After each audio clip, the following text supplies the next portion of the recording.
जागी केसर वाली रे जोत भगता ने दर्शन देवजो। ओ मैया भगत आया थोड़े दरबार भगतों री विनती सांभळो।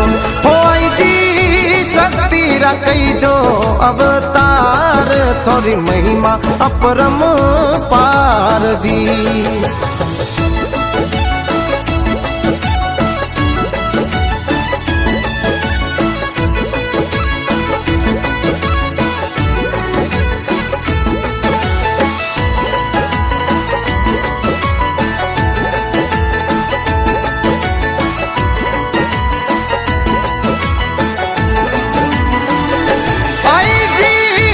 पुर में लियो अवतार भिकाजीरो मन हर सायरयो।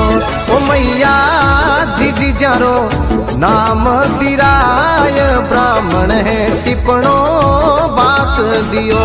आई जी बालपण में प्रचार दिना जोर भगता ने भरोसो आपरो।